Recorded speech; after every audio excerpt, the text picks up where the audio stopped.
Buenos días para todos, que el Señor les bendiga. Es un verdadero placer estar aquí esta mañana y ser parte de esta hermosa ocasión en la cual se está trabajando con la familia. Siempre bendigo la vida de Pastor Roberto porque desde que lo conozco ha sido un hombre apasionado por las familias y en lo personal pues he tenido 2 episodios difíciles con mi familia, con mis hijas en diferentes edades. Y recuerdo que una vez viví un episodio con mi hija menor y yo estaba tan dolido y estaba en el cuarto llorando y no se me ocurrió otra cosa que llamar a Roberto. Y cuando le telefoné a Roberto, enseguida arranqué a llorar. Y entonces del otro lado, sí papi, desahógate papi. Y allí yo llora. ¿Qué pasó papi? Hasta que pude hablar. Y cuando le planteé la situación, él me dijo, ok Joel, mira lo que te voy a decir.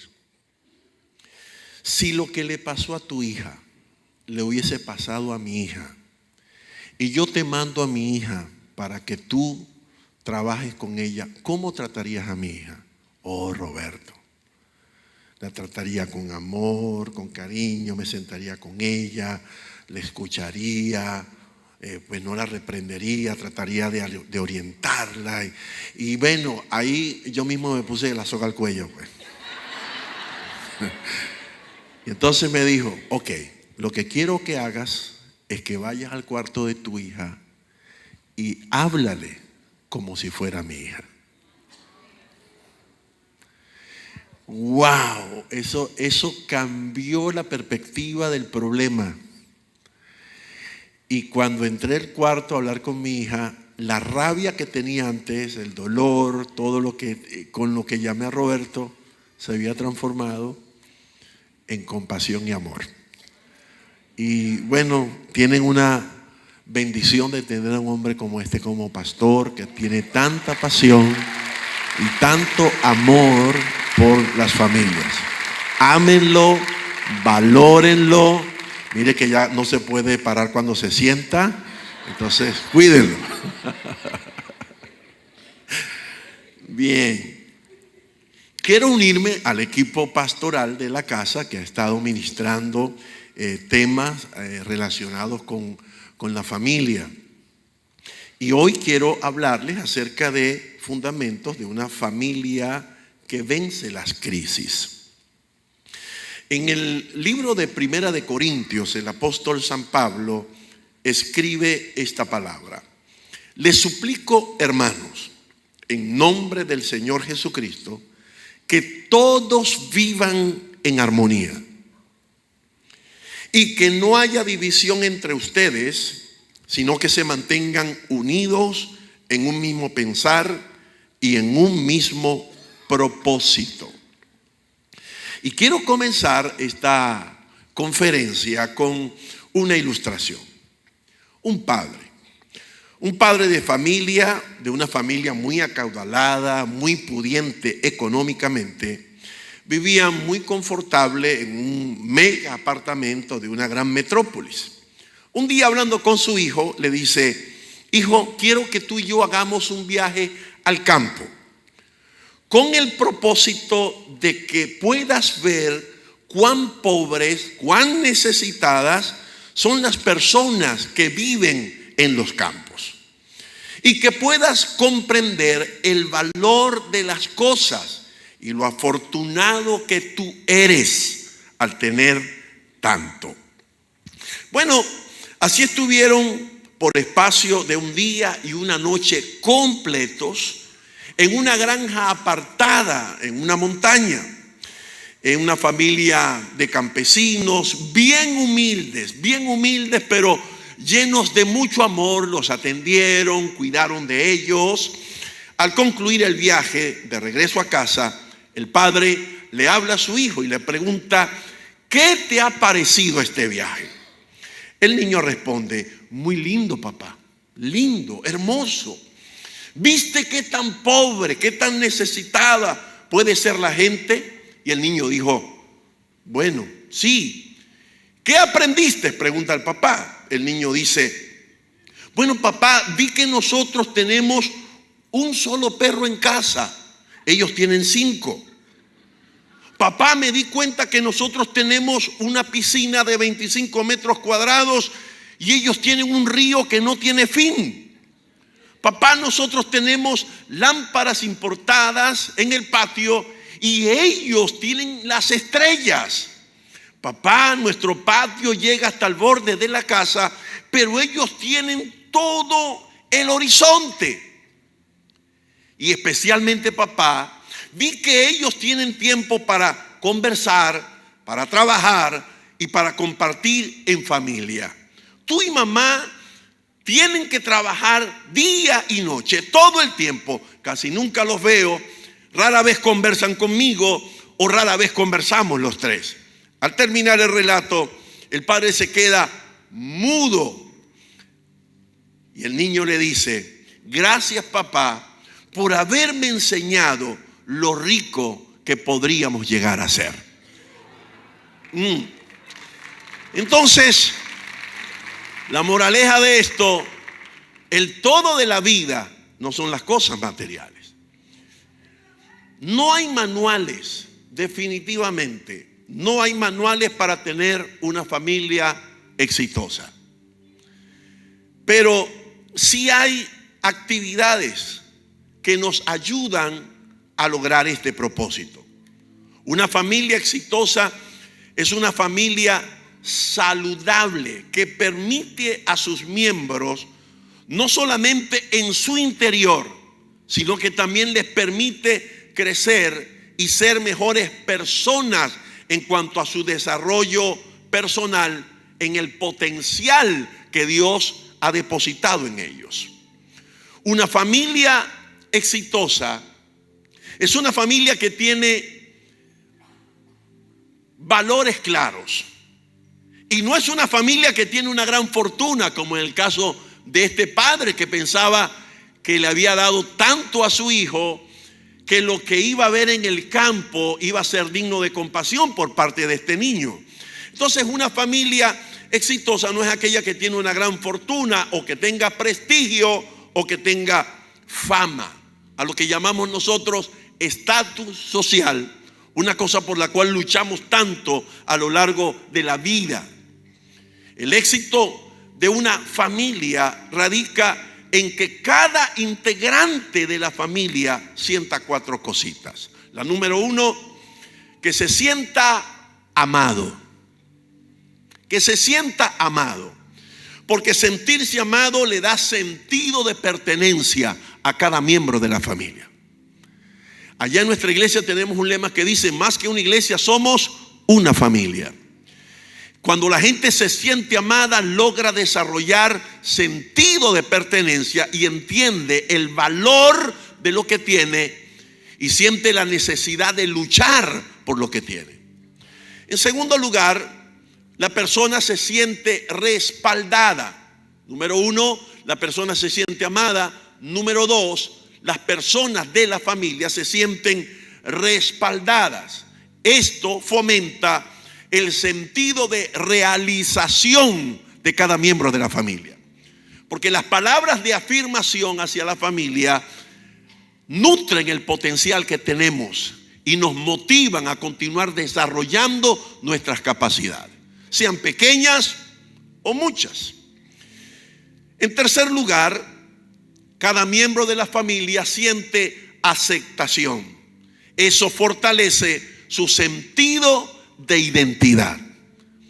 Esto que decía el pastor Roberto hace un momento, ¿cuántos niños están proyectando sus frustraciones a través de estos juegos? ¿O cuántos niños están idealizando estos protagonistas de estos juegos y luego ellos quieren convertirse en los protagonistas en la vida real? Y entonces crecen homicidas, crecen homosexuales, crecen niños que mañana tendrán matrimonios disfuncionales, que serán padres maltratadores o padres abandonantes. Pero cuando nosotros tenemos en el seno de nuestra familia la mentalidad de la aceptación, fortalecemos la identidad, el sentido de identidad en nuestros hijos y en cada miembro de la casa. Yo siempre le digo a la iglesia que pastoreo, nosotros los hombres somos básicos, pero cuando el Señor entregó ese maravilloso consejo a la mujer y le dice: mujer, honra a tu marido, hónralo. ¿Por qué honrarlo? Porque la identidad del varón se fortalece a través del respeto. Cuando la mujer le dice a uno: papi, tú eres mi héroe, papi, tú eres lo mejor que me ha pasado. Me acuerdo de la comiquita de Sinbad el marino, que se apretaba un cinturón y el pecho se le ponía así. Así nos ponemos. Y aunque hayamos amanecido cabizbajos, frustrados, esa palabra de afirmación de nuestra esposa nos levanta y salimos a la calle dispuestos a todo. Pero cuando la esposa te dice: tú eres lo peor que me ha pasado, yo no sé en qué estaba pensando yo, en qué diablo estaba pensando yo cuando me fijé en ti. Aquel hombre se va poniendo chiquito, chiquito, chiquito, chiquito, y se te desaparece. Y al hombre entonces Dios le dijo fue: marido, ama a tu mujer, porque la identidad de esa mujer se va a fortalecer a través del afecto. Y le puedes decir 10 veces al día que la amas y ella quiere más. Los especialistas dicen que tu esposa necesita escuchar la palabra te amo, la frase te amo, no menos de 20 veces al día. Los especialistas dicen que las esposas necesitan, escucha, necesitan por lo menos 10 besos diarios y no menos de 8 fuertes abrazos al día. ¿Está serio eso? ¿Dónde están las mujeres aquí? Entonces la aceptación afirma la identidad del hombre, de la mujer y de nuestros hijos. Y en cuanto a los hijos, tenemos que recordar que hay un principio de psicología que dice que tú eres lo que la persona más importante para ti dice que tú eres.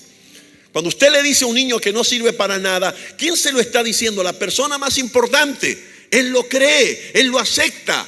Pero cuando le dices que es un campeón, cuando le dices que va a poder hacer todo lo que se proponga en la vida, también se lo está diciendo la persona más importante. Él lo va a creer y en función a eso va a desarrollar su potencial. Entonces, número 1, en un hogar saludable, la persona se siente amada, se siente respaldada. Número 3, se siente aceptada. Número 4, se siente respetado. Y eso fortalece la autoestima. Por lo tanto, las familias que vencen crisis definitivamente poseen cualidades bien definidas, las cuales van a aplicar de una manera, escucha, consistente e intencional. Es importante eso. Consistente e intencional, que significa que a veces necesitamos determinarnos a ser intencionales en la aplicación de ciertas cosas. No es que nos va a caer del cielo, no es que porque escuché el mensaje en la iglesia o escuché la conferencia las cosas van a suceder por ósmosis. No va a funcionar así. Necesitamos ser intencionales en ciertas cosas. Bueno, con relación a esto de familias que vencen crisis, yo quiero tocar solo 3 puntos esta mañana. El primero, una familia saludable que vence crisis es una familia inteligente. Diga conmigo, familia inteligente. Repita, familia inteligente. La familia inteligente o la inteligencia es un atributo que desarrollan, y quiero insistir en aquello de manera consciente e intencional. Ahora, una familia inteligente por lo menos tiene que desarrollar 5 cositas importantes. La número 1, lo que llaman inteligencia emocional. Y esto es importante, porque la inteligencia emocional va a determinar mucho del éxito o mucho del fracaso en el núcleo familiar. La inteligencia emocional está relacionada con el manejo de mis emociones o con el manejo de las emociones dentro de la familia. Y la inteligencia emocional es la capacidad de saber gobernar mis emociones, de saber transmitir mis emociones de una manera sana, no dejando que las emociones insanas desborden y dañen el clima y el bien familiar. Cuando pensamos, por ejemplo, en el rencor, la irritabilidad, el miedo, la depresión, los complejos, y puedo mencionar muchísimos más, son emociones distorsionadas que contaminan la atmósfera familiar y comienzan a generar conflictos y distancia en el interior de la familia. ¿Sabes? Nosotros los esposos, como dije hace un momento, somos básicos, pero también sabemos intuir las cosas.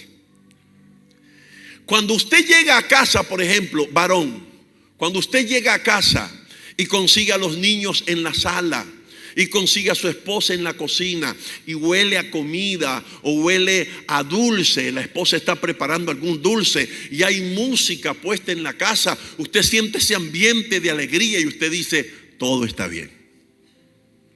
Pero cuando usted llega a la casa y todo el mundo está en su cuarto y hay silencio, no hay música, las ollas están boca abajo, no huele a nada, tu primera pregunta es, oye, ¿qué hice?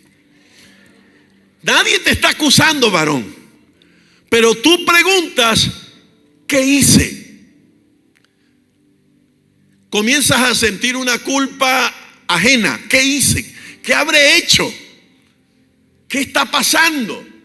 Las emociones insanas generan una atmósfera de tensión en el interior de la familia. Por lo tanto, las emociones no nos gobiernan. Nosotros tenemos que gobernar nuestras emociones. Tenemos que luchar para tener dominio propio sobre nuestras emociones. Hay dos herejías en el manejo de las emociones. La herejía número uno es la represión de las emociones. Y esto es tóxico y dañino. Y la otra herejía es la explosión de las emociones. Tener conciencia y tener control sobre nuestras emociones sin reprimirlas, sin permitir que sean explosivas, sino saber expresarlas asertivamente. Esa es la clave de un clima emocional saludable en una familia exitosa. Las emociones primarias generalmente son aquellas que nosotros no sabemos manejar, no sabemos controlar y le damos la libertad para que exploten. ¿Y sabes qué pasa con las emociones primarias? Generalmente generan daños, heridas. Cuando nosotros explotamos en una emoción primaria somos como volcanes. ¿Qué pasa cuando un volcán hace erupción? Usted no sube a poner una lona sobre la boca del volcán para evitar que salga la lava, que salga el humo. Usted no hace eso. Una vez que él hizo erupción, usted tiene que alejarse. Usted tiene que esperar que ese volcán drene. Usted tiene que esperar que ese volcán entre en reposo para luego poder acercarse y tratar de dictaminar qué fue lo que pasó. Pregunto, ¿no somos a veces nosotros los hombres como volcanes? ¿O no son a veces nuestras esposas como volcanes? Y cuando están en plena erupción nosotros queremos acercarnos a ver qué es lo que está pasando. ¿Y qué nos pasa? Nos cae la lava encima, nos cae el humo, nos cae la ola pirotécnica. Usted sabe que la ola piroplástica de un volcán arrasa los valles, quema los árboles, destruye las casas. Y cuando esas olas piroplásticas de las esposas A veces necesitamos entonces dejar que ese volcán drene, que ese volcán entre en reposo y luego comenzar a acercarte con cautela, con cautela. De hecho, la psicología enseña que una mujer en erupción, mientras más habla, más resuelve. Entonces la clave, esposo, es que cuando ella haga erupción, déjela que hable. Y cuando tú le digas, déjame hablar que no he terminado, déjela que hable. Y cuando a la hora usted le diga, pero déjame hablar que no he comenzado a decir las cosas, déjela que hable, porque ella está drenando. Y eso va a hacer que ella entre en reposo. Las emociones, entonces, en la inteligencia emocional no nos deben gobernar. Usted debe aprender a gobernar sus emociones. Hay un tema que una vez le escuché al pastor Roberto en nuestra iglesia. Él habló de 5 cosas que no debes hacer cuando estás herido. Y una de las cosas que nunca olvido que enseñó fue: cuando estés herido, guarda silencio. Y yo recuerdo que el salmista, Dios lo aconseja, ¿verdad? Cuando nosotros estamos heridos, decimos lo que debemos y lo que no debemos también. Soltamos cosas, decimos cosas que lastiman y a veces lo hacemos en conciencia y con intención. Y hacemos daño. Entonces, la inteligencia emocional. Segundo, una familia exitosa desarrolla inteligencia espiritual. La inteligencia espiritual es la que está relacionada con la fe en un Dios. Ojo, estoy diciendo en un Dios, no en Dios. Es la inteligencia que está relacionada con la fe que depositamos en un Dios. La pregunta aquí es, ¿cuál Dios? Los seres humanos siempre vamos a creer en algo o vamos a creer en alguien que vamos a llegar a pensar que de eso depende nuestra estabilidad emocional, nuestra paz familiar y nuestro futuro. Y es un error. Y podemos transformar entonces en dioses al dinero, podemos transformar en dioses la fama, el poder, el trabajo, las amistades, todo aquello a lo cual yo le pueda rendir pleitesía, le pueda rendir culto. Eso se puede transformar en un Dios que aguas adentro en mi familia puede atentar contra la paz familiar. El Dios que tengamos nos va a demandar un estilo de vida. Si tu Dios es el dinero, ese Dios te va a demandar un estilo de vida. Entonces el Dios dinero te va a decir: tienes que tener el carro del año, tienes que tener la ropa de marca, tienes que tener la casa en el mejor urbanismo, tus hijos tienen que estar en el mejor colegio, tienes que usar prendas costosas. Y te va a establecer un estilo de vida que te va a esclavizar y hará del Dios dinero tu adoración. Pero tú te vas a convertir en un esclavo del Dios dinero. Y cada cosa que hayas convertido en un Dios definitivamente va a llevar crisis, aguas adentro en tu familia. Pero pensemos en el Dios de la Biblia. Pensemos en el Dios de la Biblia, en el Dios que la palabra nos enseña. En ese Dios que establece que Él tiene que estar por encima de todas las cosas. Pero ese mismo Dios dice: y el hombre dejará a su padre y dejará a su madre y se unirá a su mujer y los dos serán una sola carne. Pensemos en ese Dios que antes de fundar iglesias, empresas, clubes sociales, universidades, institutos, cleros religiosos, ese Dios estableció la familia como la entidad más antigua y por lo tanto la más importante que pueda haber sobre la faz de la tierra. Instituyó la familia antes que la banca, instituyó la familia antes que la bolsa. Se instituyó la familia antes que cualquier otra institución. Por lo tanto, para Dios tu familia es importante. Para Dios tu matrimonio es importante. Para Dios pensar en que tu familia debe tener un sentido de prioridad, eso es importante. Ahora, ese Dios de la Biblia nos pide una determinada manera de pensar y nos pide una determinada manera de ser.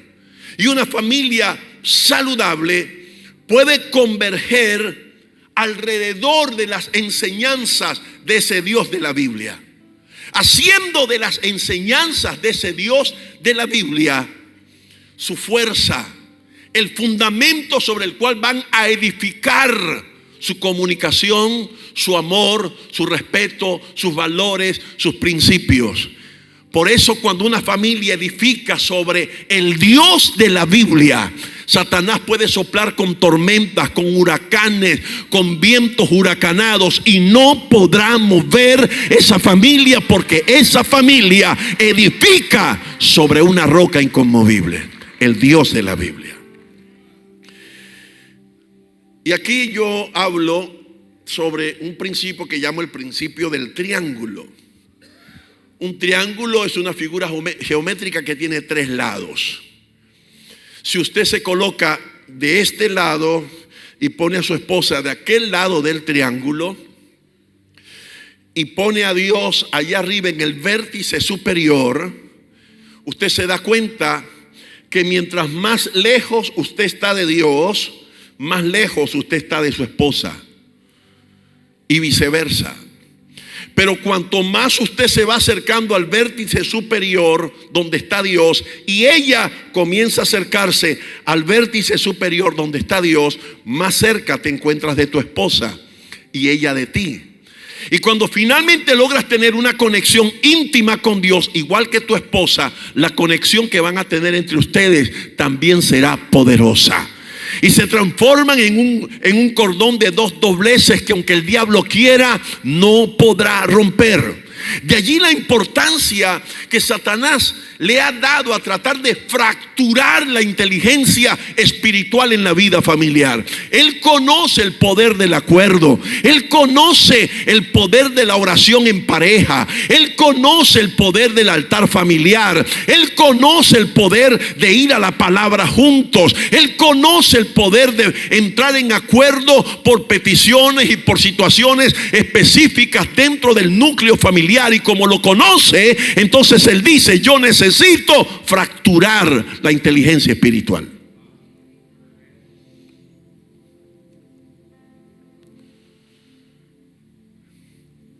Número 3, la inteligencia moral. Una familia saludable fomenta inteligencia moral. Esta es la que está relacionada con el manejo de los valores. Tiene que ver con normas, tiene que ver con principios éticos a los que se sujetan todos los miembros de la familia. Una vez fue una mujer a mi oficina a pedirme consejería. Y entonces me dice: pastor, vengo a hablarle de mi hijo. Ese muchacho es un sinvergüenza. Es un bueno para nada. Me tiene obstinada. Ya no hay yo qué hacer con él. Y la dejé. Ahí estaba el volcán, ¿verdad? Haciendo erupción. Lo dejé. Esperé que entrara en reposo y le pregunté: dígame una cosa, ¿su hijo estudia? No. ¿Qué edad tiene? 18 años. ¿Trabaja? No. ¿A qué hora se levanta su hijo? Más o menos 10:30, 11. Ok. ¿Su hijo va al cine? Sí. ¿A veces va a la playa? Sí. ¿Su hijo tiene una mesada asignada por usted? Sí. ¿Quién le plancha a su hijo? Yo. ¿Quién le lava la ropa? Yo. ¿Quién le cocina a su hijo? Yo. Entonces le dijo: su hijo no tiene problema, el que tiene problema es usted. Usted es la que necesita consejería. Usted es la que necesita recibir herramientas de cómo establecer principios, límites en la familia. Ahora, la inteligencia moral es la que nos ayuda a desarrollar los códigos por los cuales se tiene que regir la familia. Los códigos y valores que van a regir en mi casa, en el matrimonio, en la relación con los hijos. Y en la medida que los valores sean positivos, sean claros, se transmitan adecuadamente y se viva de acuerdo a esos valores, esa familia va a ser saludable. Esa familia enfrentará cualquier crisis y la va a poder superar porque hay bases que sostienen eso allí. También aquí hay dos herejías. La herejía número uno, los profesionales le llaman la hipernormatividad. La hipernormatividad consiste en tratar de imponer, dijeran en mi pueblo, a la seca y la meca, los valores. Cuando trato de imponerlos, es como cuando un líder dice: aquí se someten a mí porque el líder soy yo. Cuando usted tiene que recordarle a la gente que usted es el líder, hace años dejó de serlo. Y cuando usted tiene que tratar de imponer valores a la fuerza en el hogar, es porque hace rato usted perdió su liderazgo y su influencia. Ese es un extremo. Y la otra herejía es la hiponormatividad, que es cuando no se enseña apropiadamente los valores. Entonces, pastor, ¿cuál es la solución a esto? La solución es un principio que dice: el ejemplo es el mejor maestro. Recuerde, nuestros hijos, ellos aprenderán lo que usted les hable, pero ellos imitarán lo que usted les modele. Modele usted como padre, modele como madre lo que usted espera que sus hijos hagan. Modele usted el respeto a su esposa que espera recibir de ella y viceversa. Y en la manera que se modelen los valores, eso va a cobrar fuerza, eso va a cerrar puertas al irrespeto y a ciertas cosas tóxicas que vienen poco a poco a erosionar la relación familiar. Número 4, la inteligencia social. Está relacionado con las interacciones, con el compartir, con la convivencia. Y es la capacidad de poder interactuar en relaciones sanas, relaciones equilibradas. Y aquí necesito hacer un comentario. Sabes que normalmente los matrimonios no tenemos hábitos de fomentar amistades comunes, sino yo tengo mis amigos, ella tiene sus amigas, nuestros hijos tienen sus amigos. Y qué poderoso es cuando fomentamos relaciones comunes, porque si tenemos relaciones comunes, levantamos un muro de contención a la hora de una crisis. Pero si tenemos relaciones individuales, ese muro de contención desaparece. Y cuando tengas una crisis con tu esposa, ¿sabe a dónde vas a ir tú? A tus amigos. ¿Y sabe qué te van a decir tus amigos? Pero ¿por qué tú te calas a esa loca? ¿Qué haces tú con esa loca aguantándola toda la vida? Todo el tiempo te escucho en lo mismo, que esa mujer me dice, que esa mujer me hace, que no me cocina, que ya déjala. Y ella va a sus amigas: oye, ¿sabes que tuve nuevamente un problema con mi esposo? Y este fue peor que el anterior. Y las amigas te van a decir: ay, mija, estás perdiendo tu tiempo, déjese loco. ¿Ah? Pero si tenemos amistades comunes, parejas sólidas, estables, que luchan por estar unidos, que conocen el valor de la familia, que conocen al Dios de la Biblia y que entienden que la familia es un diseño divino. Cuando tú vas a esas amistades comunes, ellos te van a decir: sabes, tu matrimonio todavía tiene esperanza. Vamos a orar juntos. No dejes a tu familia, no abandones a tu esposo, no abandones, porque las amistades son comunes. Entonces a estas amistades comunes les importa no el bienestar de uno, sino el bienestar de toda la familia. Amistades comunes. Hay dos extremos que se deben evitar en la inteligencia social. Primero, las interacciones aglutinadas, porque atentan contra la autonomía. Es decir, cada miembro de nuestra familia necesita espacio. Yo tengo 2 hijas mi hija menor, que es la más alta, es una muchacha hermosa, ella es diseñadora de modas, y ella y yo somos bien pegados, bien pegados. Pero a veces ella va a salir a algún lugar y como somos tan pegados, yo le digo, bueno, mi amor, te acompaño, voy contigo. Y entonces ella, bueno, papi, bueno, si tú quieres, pues, pero no hace falta, pero bueno, pero si quieres ir.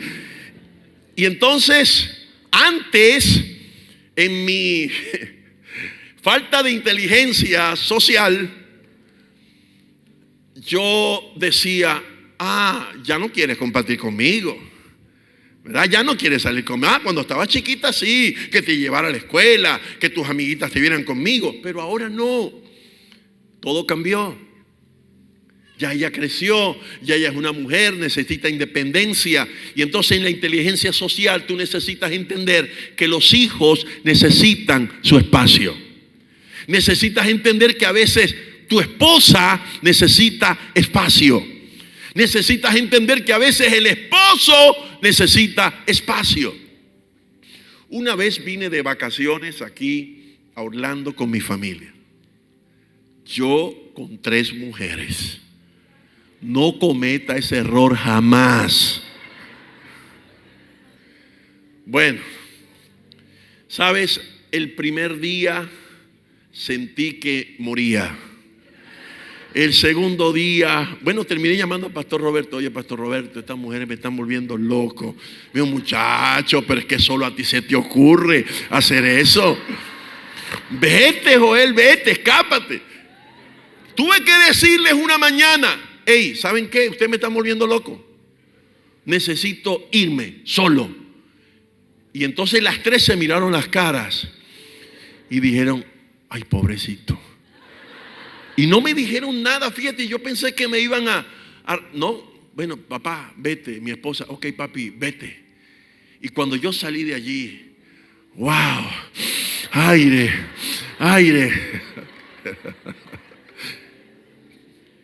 Entonces la inteligencia social tiene que llevarnos a un punto donde entendemos que la gente necesita su espacio.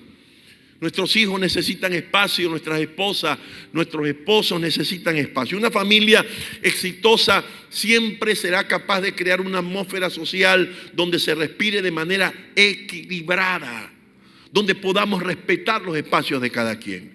Y lo último en cuanto a la inteligencia familiar es la inteligencia comunicacional.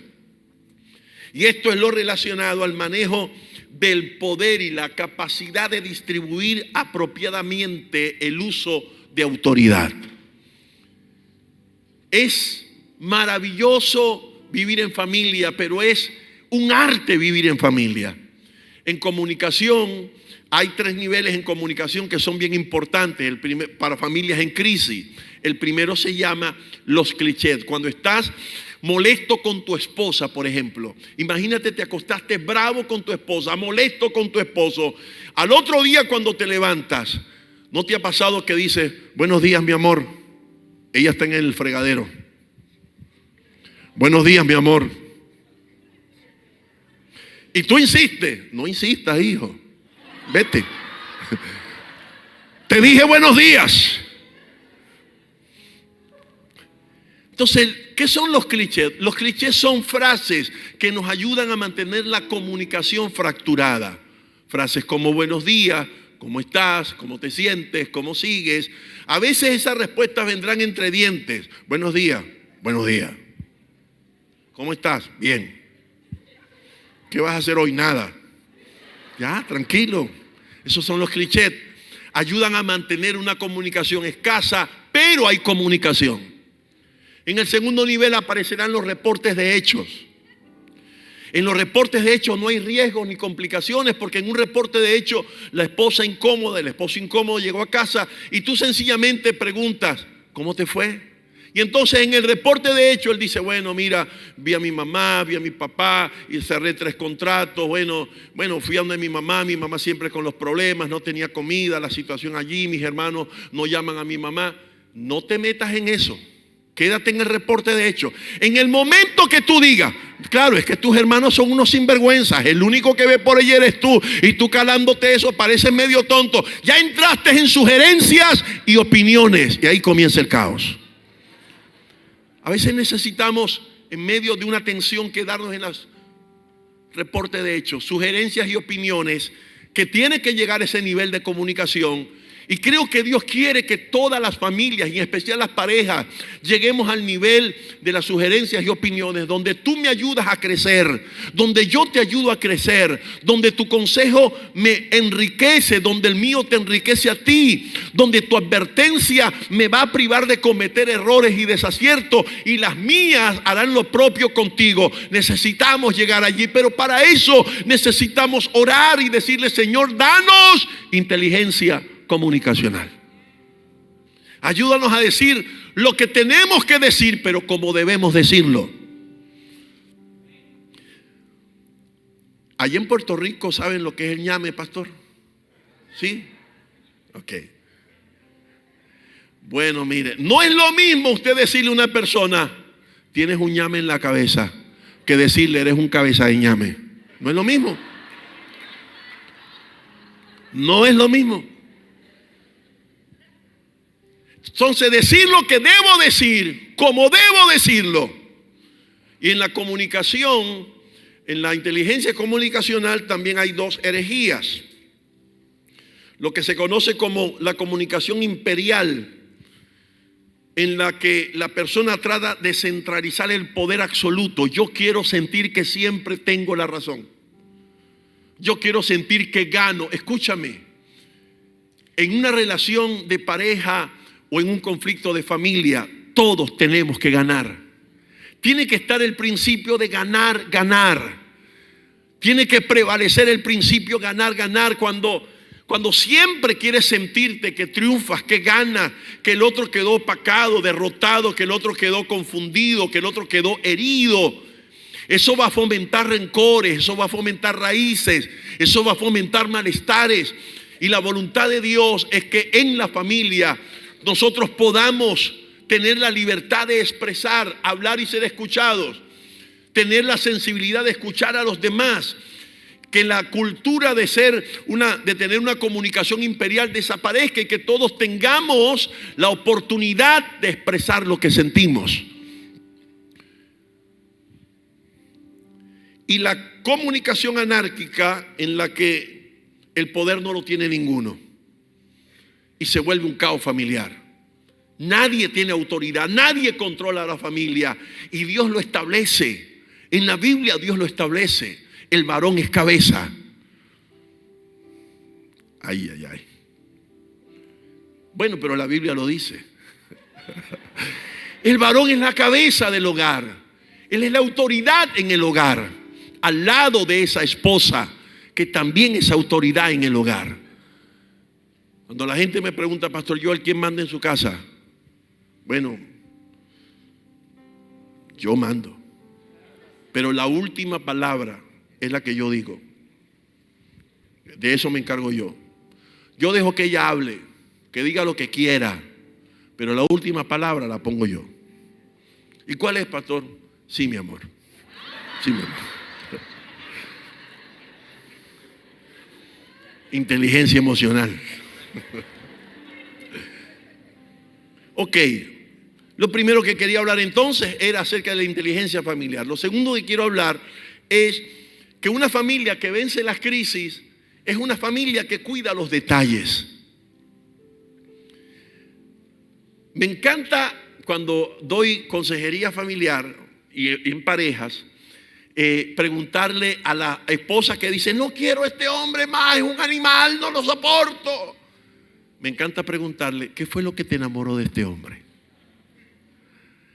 Todo cambia. Ella puede estar diciendo: es un animal, es bruto, es insensible. Pero cuando tú le haces esa pregunta, ella dice: bueno. Y te comienzan a hablar, y en medio de lo que te dicen que les cautivó, te hablan de detalles. Y te quiero mencionar aquí 8 detalles rapiditos. Número 1, el detalle de comer juntos en familia.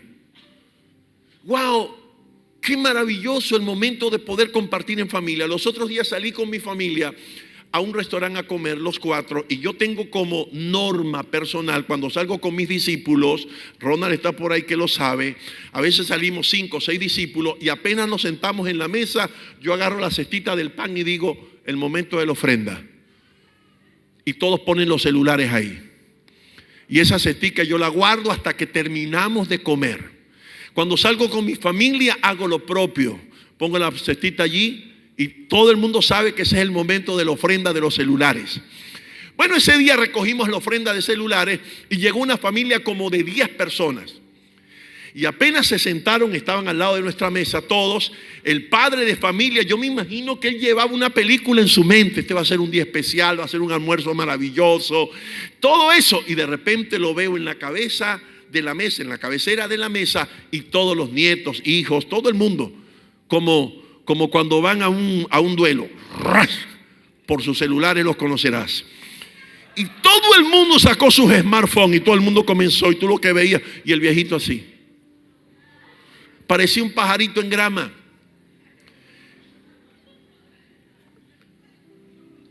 Ahora, en la familia debemos tratar por lo menos de compartir una comida al día, para que sea ese momento donde podemos platicar, hablar, reírnos, echar bromas, donde tus hijos, que tal vez ahora son más grandes, tal vez apartar un día de la semana para que vengan a casa, para que tú vayas a casa de ellos, o citarse en un lugar y tener ese detalle de compartir juntos, comer juntos. Número 2, viajar. Los mejores recuerdos de la infancia son de los momentos que uno vive en familia. Los momentos en que viajamos a algún lugar, los momentos en que nos escapamos a algún lugar para compartir en momentos de intimidad. No te pierdas la oportunidad de invertir en recuerdos. Invierte en buenos recuerdos, porque los recuerdos van a quedar contigo. Creo que es lo único que te vas a llevar cuando te vayas de esta tierra. Recuerdos. Que cuando te llegue el día de irte de esta tierra, no tengas nada de qué lamentarte. Leí un pensamiento que decía, he vivido de tal manera que cuando me llegue el momento de la muerte no tendré otra cosa que hacer sino morirme. Si alguien que no tiene de qué arrepentirse, hizo lo que quiso, vivió, paseó, conoció, vio crecer a sus hijos, celebró a sus hijos. Me encantó eso que dijo el pastor Roberto hace un momento, allí en secreto para que nadie lo escuchara excepto nosotros. Y bailamos. Y bailamos. Qué lindo eso. Ese es un recuerdo que va a quedar allí, que mañana tal vez cuando ya no se pueda hacer, te vas a acordar de eso y te vas a reír. Viaja con tus hijos, platica con ellos, busca tiempo para tener conversaciones con tus hijos, conversaciones con tu esposa, conversaciones con tu esposo. Si lo único que le gusta hablar de béisbol, esposa, documéntate. Sorpréndelo un día y dile, oye, ya sé quién es Barry Bonds. O documéntate en el fútbol, oye, ya sé quién es Lionel Messi. De verdad, mi amor, sí. Sorpréndelo. Busquen excusas para platicar. Sean respetuosos y solidarios. Número 5, tengan reglas y normas. Número 6, diviértanse. Diviértanse. Sabes, tengo 53 años recién cumplidos. 10 de febrero los cumplí. Y tomé una decisión. Le dije a mi negrita, mi amor, vamos a disfrutar la vida. No sé bailar, tengo 2 pies izquierdos. No sé bailar. Pero le dije a ella, quiero que me enseñes. Ella baila. Y entonces a veces cuando ella va dando la vuelta para allá, yo voy yendo para este lado.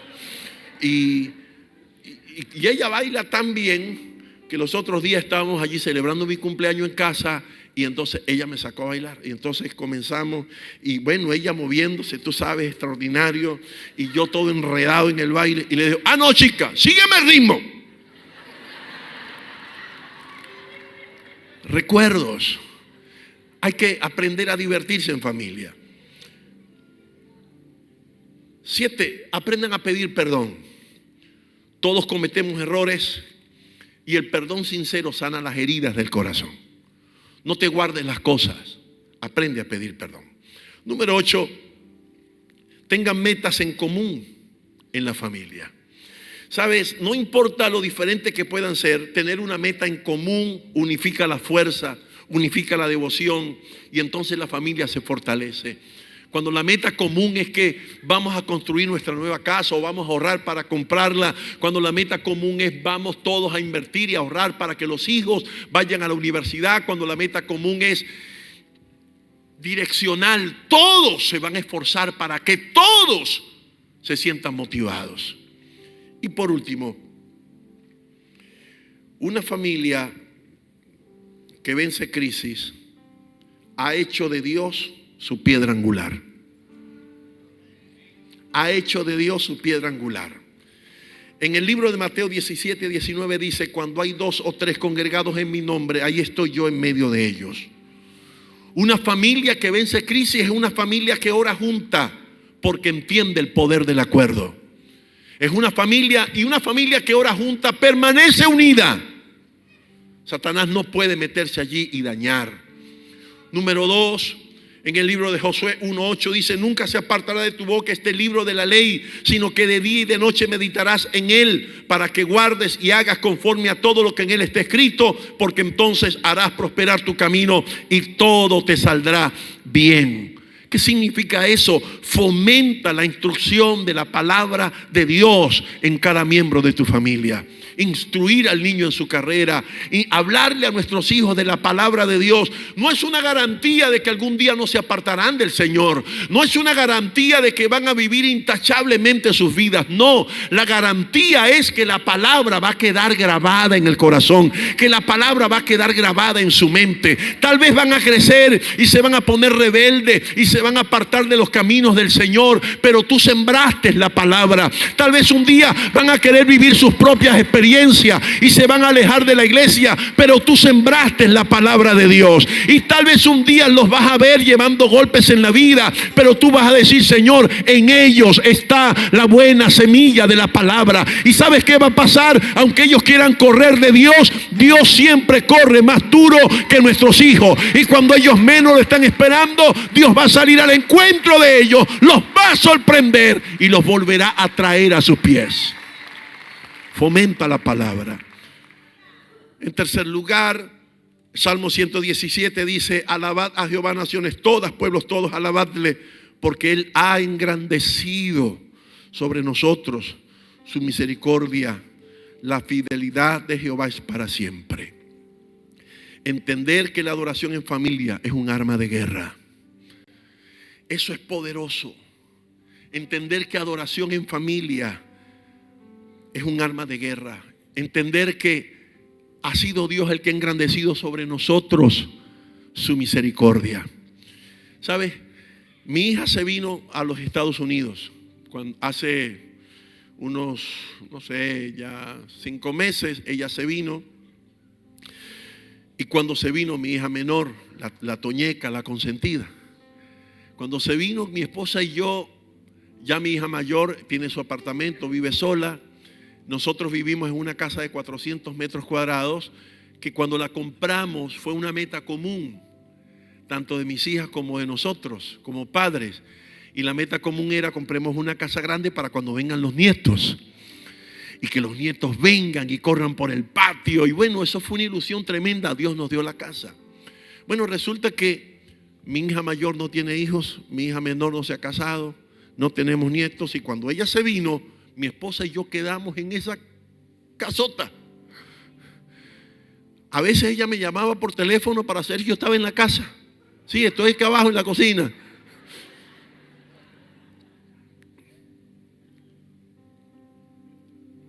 Y cuando ella se vino a este país, después de 3 meses acá, un día me llamó y me dijo: papá, yo he entendido que el plan de Dios para mi vida está allá, que el propósito de Dios para mi vida está en Venezuela, y yo quiero regresar a servir con mamá y contigo en el ministerio. y se regresó en el mes de diciembre. Nos hizo tan feliz aquello. Y sabes, estamos en un país donde no hay nada. Cuando te digo nada, es nada. Pero Dios ha engrandecido sobre nosotros su misericordia. Él la ha engrandecido. Él pone el pan en la mesa, Él pone el calzado en nuestros pies. Él nos ayuda a llevar la obra del ministerio adelante, y como familias estamos unidos en medio de esta situación, sirviéndole al Señor con todo el corazón y entendiendo que cuando estás en la voluntad de Dios con tu familia, aunque estés en un desierto, Dios te lo transforma en un jardín. Pero cuando estás fuera de la voluntad de Dios, aunque estés en un jardín, se te va a convertir en un desierto. Por último, Hechos 16:31 dice: ellos dijeron, cree en el Señor Jesucristo, serás salvo tú y toda tu casa. Y le hablaron la palabra del Señor a él y a todos los que con él estaban en su casa. Una familia que sabe superar crisis, saben que ellos van a romper la brecha que va a desatar bendición en su familia. Que tú luches por tu familia no es en vano. Tu familia se va a transformar en un estandarte. Tu familia se va a transformar en un modelo. Tu matrimonio se va a transformar en un modelo que Dios va a exhibir para decirle a este mundo cargado y apestado de divorcio: sí se puede. Para decirle a una familia que están llenas de abandonos y de rechazo: sí se puede. Por eso vale la pena luchar por nuestros hogares. Por eso vale la pena luchar por nuestra familia, porque nuestra familia será el mayor testimonio que vamos a poder exhibir acerca del poder del Evangelio. Y para cerrar, te cuento una historia. Una niña vivía con su padre en una casa hermosísima, hermosa. Allí solamente estaban los dos, una niña de algunos 8 años. Un día el padre sale a hacer unas compras y la casa, aquella casa enorme de 2 o 3 pisos, se incendió. Rápidamente, en cuestión de minutos, la hermosura de aquella mansión se transformó en un caos. Fuego, humo, gritos de los vecinos por todas partes. Y esta niña pequeña se vio en la obligación de subirse al techo de la casa. De repente el padre viene de regreso de las compras y se encuentra con todo aquel caos. Y a lo lejos él logra ver en medio de la humarada a su niña encima del techo. Obviamente el padre, desesperado, salió corriendo y se paró frente a la casa. Los bomberos casi no les permitían llegar, pero él se paró al frente y, levantando la mirada, comenzó a gritar: ¡hija, salta, que yo te agarro! Y no escuchaba a su niña, y de repente volvió a decir: ¡hija, salta, que yo te agarro! Y la niña lo único que escuchaba era la voz del padre. Pude identificar la voz del padre, pero escuchaba la voz del padre, pero lo que veía alrededor solo era caos. Y no se atrevía a tomar la decisión. Y luego volvió a escuchar por tercera vez: ¡hija, salta, yo te agarro! Y allí la niña respondió. Dijo: pero ¿cómo voy a saltar si no te veo? Y el padre gritó más fuerte y dijo: aquí lo único que importa es que yo sí te estoy viendo. Salta, que yo te agarro. ¿Sabes? A veces nuestros hogares están así, como nosotros en ese techo, como la niña en ese techo. Que todo lo que vemos alrededor es caos. Que todo lo que vemos alrededor es tinieblas. Pero escuchamos la voz del Padre. Escuchamos la voz de Dios que nos dice: salta a mis brazos. Pon tu familia en mis manos. Pon tu familia en mis brazos. Deja que yo me meta en tu familia y todo va a estar bien. Si Dios se mete, si Dios trabaja con nuestras familias, todo estará bien.